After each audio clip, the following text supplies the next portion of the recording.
Thanks for downloading this podcast from Radio Kerry. For more, go to radiokerry.ie/podcasts or search iTunes using the keyword Radio Kerry. I am coming home on Thursday now, and I'll be going back up Monday, so I'm looking forward to that, meeting all the friends and going up to the GA club and hopefully meeting the team and stuff. Yeah, will you be going up then? Are you back in for a period of time, or are you there periodically, or how is it going to work? I'm coming back up then on the 19th, and they're aiming for around the middle of April to discharge me, but they said not to get any hopes up that could be extended. Like if they see progress, they'll keep me. Yes, okay, so it could change from time to time. So you'll be home effectively for the weekend into Monday. Yeah. Ian, look, there's been a lot of work done, a lot of fundraising, and a lot of effort put in by a lot of different organisations since the accident. What has that been like to see the response of people in your community, whether it's in Boherbue or in Spa or in Killarney? Sorry, it's absolutely phenomenal. Like, it's the one thing that motivates me every day. Just knowing people are behind me, like, and I just can't thank everyone enough. Like Spa GA doing the lotto, it's crazy. It just took off so fast. Jim Gleeson, he's done so much as well, including the lotto. The Tark Hotel for hosting all the events. Boherbue for all the stuff they've done. You know, Paddy Horgan, my best friend Michael Horgan, his father, he's involved with the Spa, but just crazy the amount of work that's been done. Tell me what a day would consist of in the centre for you. So basically, I'm on bowel care every second day, which is obviously I don't have the energy to pass my bowels myself, so they wake me 5 o'clock every morning, do the bowel care, then around 20 to 7 they wake me for breakfast, shower then around 8:30, then you get into the wheelchair down to therapies that can start from 9:30. It varies every day. So usually it's physio first, and that can range up to about 2 hours to 2.5 hours. You then come down, then you get your lunch. You have the choice of going to either the patient's canteen, or you can come up here to the ward and get your lunch up here. You get your medication, then you go back down. You can have occupational therapy, which is just getting you back into everyday life, like trying to get you brushing your teeth, trying to feed yourself, all that kind of stuff. Then I've other therapies like art, which I've been doing a good bit of that, and I really like this because, you know, before the accident in the matter, I just kind of thought, oh Jesus, is there going to be stuff I can do now after this? But since I've come here, Jerry, they've done so many things. Like, even like in the matter, I couldn't use the phone or anything. Like, they gave me a mouth stick that I put into my mouth, and I'm able to hit the screen with that to type out the letters and stuff. It's just crazy.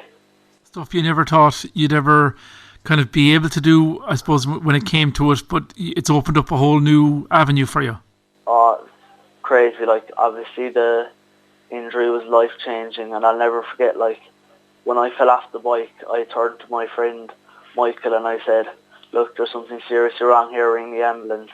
And once he was on the phone, I was just looking up the sky and saying, gee, is there any more I can do with my life? But since I've come here, and it's just opened up so much. Yeah, you were thinking automatically when you fell that day, it's 16th of August, that this wasn't a normal tumble. Something had gone badly wrong. Oh, crazy. Like, it was a path we were going down every day, down a little bit of a hill onto another walking path.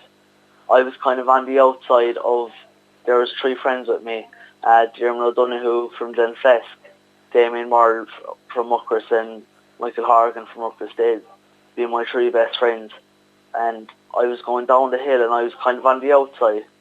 And I just was going down and there was a bit of a log and it was overgrown by grass. And I was going down at a bit of speed, and I remember just seeing the last second and I said, oh jeez, hit the log and went straight over the handlebars. The boy said I went about 5 or 6 feet. And like something you've done a million times before, but just got caught with it and fell, and that was it. Yeah, even then when I was lying on the ground, I said to Michael, I said, are my hands behind my head and are my legs crossed? And he said, no, you're lying dead straight. Like, the minute I hit the ground, I just heard a crack and I knew something was wrong. Like, I lost all feeling. Even when I got Michael to touch my hand, couldn't feel it. But I said to him, the one thing was, do not move me. Because I kind of said to myself, if they move me, then the ambulance driver wouldn't see how I landed. Yes. Like, if they saw how I landed, they might have been able to pick up something straight away, you know? Yeah, that's amazing presence of mind to know that yourself after something like that happened. And even in the matter, they said that it was one of the wisest things I could do throughout the whole thing. No movement, stay as you are until the professionals arrive. Yeah.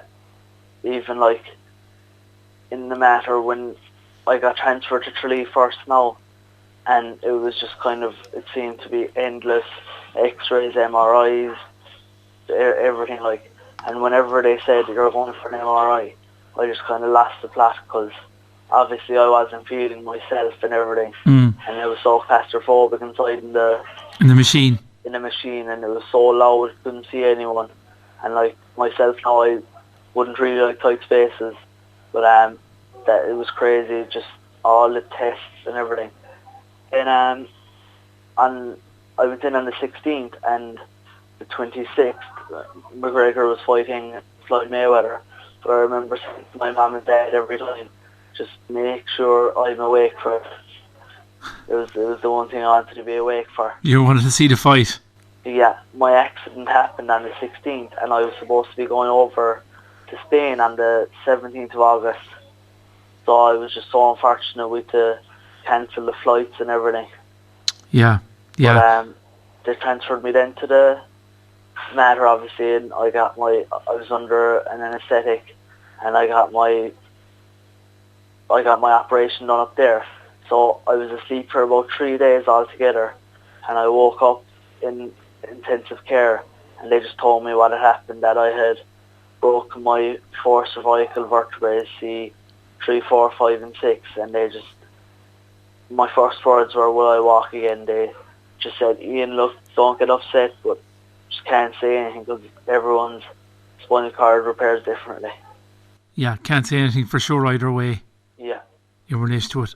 And from that point on, Ian, then you faced with a challenge of, right, how am I going to deal with this? How am I going to handle it? Even the work you're doing now in the rehabilitation centre, it's hard work. It takes effort and willpower to do it. Whereas, another person would just be cursing their luck and saying, that's it for me. And, a hard thing to deal with, to decide to fight and decide to work as hard as you are working, clearly.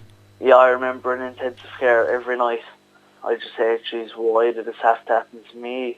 Why? But then I just came to terms like that, life is a roller coaster and you just don't know what's going to happen next. So I said, look, Ian, there's no point crying over it. If you can't stand up, stand out. So just work as hard as you can. If you don't get moving back, at least you can say you tried your very best. Like, I know myself that I am working. Like, I just don't want to let the injury get the better of me. Yeah, or to define you. Yeah. I've always said this now. A wheelchair, it's not who I am. It's just how I get around. Well, I'm the only person on my ward. There's 17 beds on my ward, and I'm the only person that can't use the hands. Most people can use the legs as well. Like, I need 24-hour assistance in the morning to dress me, like, feed me. Like, my mum, it's crazy. Like, every time I think about my mum and dad, they've been so good. Like, my mum's up here every day since the accident, and my dad's down working, and he comes up every Friday evening, and he goes down every Sunday night. But, like, I just can't thank them enough. Like, it's crazy. And friends and family, like, they've support. I just can't thank everyone enough, Yeah, a lot of people putting in a lot of work and rallying around. Do you measure things, Ian, in terms of progress, or how do you have goals or can you even think that way in terms of the imperceptible improvements that you'd need to make through that hard physical work that you're doing? Well, my main goal is now my first cousin, she's getting married in Spain in August, so my goal is to make that wedding, and I know I will make it. So I just say to myself every day, a little bit of progress every day adds up to big result. So, and you have that in your mind, you fix on that to say, right, I want to get there. What do I have to do to make that happen? What work do I have to do? And you get on with it. Yeah, I say to myself every day, nothing's going to stop me. I just know myself that I'm going to keep working and get the best out of it I can. Yeah. Even every night when I'm lying in bed, not one night has gone past, I just always think of the accident. I know it kind of sounds weird in one way, me saying this, but since the accident, I'm enjoying the whole experience. I'm meeting so many people, and I'm just enjoying it. Meeting so many people, and I know I can't stand up or anything, but I'm just happy and grateful for what I have. Yeah. Because look, every time every one of us steps out the front door of our houses in the morning, we don't know if we're going to come back in one piece or come back at all, depending on what can happen. Whether it's an accident, whether you fall the wrong way, whether you step out in front of a car or you have a crash, no one can tell.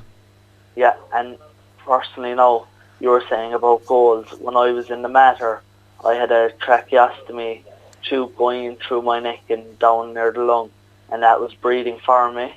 And I remember every day they'd take it out, trying to wean me off breathing myself, but I'd put up a fight just saying, I can't do this, it's just too hard. After the accident I lost my speech, couldn't talk like I am now or anything, but coming off that breathing support, I just think it's the best thing that's happened. Yeah, that was your goal then, to get off that. Yeah. Get your speech back. They told me that some people, and they told me myself, you might never get off this breathing support. I broke the C3 in my neck, 3, 4, 5 and 6, but the level of injury was at 4, which caused the diaphragm to weaken, hands to stop, legs to stop.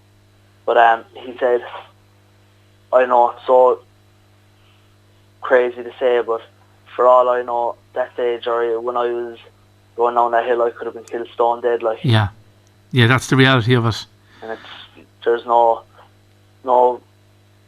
bits or buts, but you just have to face the reality, Yeah. Ian, you've been able to get out and about. In an extent, you were at the Dublin Kerry game yesterday. I was. I don't know, is that a good or a bad thing, though? pretty bad for Kerry fans, I suppose, on the day. But look, it's not the end of the season or anything like that. But what was that like, being there for that? I was to the 2 Ireland games, Ireland against Italy and Ireland against Wales. But, football has always been my number one sport. So I've been in Croker so many times, just getting back there and seeing the stadium and the pitch, it just brought back so many memories. Was it emotional for you? It was 100%. Not one, so many days go past that I get emotional, even they're telling me about my mum and dad and the sport they put in. It's just so crazy to think, I've grown so close with them and everything since the accident. Yeah, I can imagine it, Ian. Well, look, I know there's a lot of fundraising going on, because the work you're doing doesn't come for free, and the specialist work that you are getting done there. But look, we'll talk more about that, no doubt, in time to come. Look, enjoy the trip home on Thursday. Thanks very much. And hoping you make your cousin's wedding in August, and you continue to make progress and progress and keep the work going, because I know it's not easy, and it's a credit to you that you're doing all that work, because it is a very tough thing to come back from. But look, thanks very much for giving us time and talking to us on the programme, Ian, and the best of luck with your recovery. Yes. Someone told me the last day, the sky's the limit, right? Yeah. And I turned around and I goes, don't tell me the sky's the limit when there's footprints on the moon. Yeah, that's it. That's the way you got to think about it. Ian, thanks for talking to us this morning, and the very best of luck in the future. No bother, and just one more time, thanks to everybody for everything. Jim Gleason, Paddy, Spa, like parents, family, friends, the hotel, just everything. Okay, thanks Ian. Thanks a million, Jerry.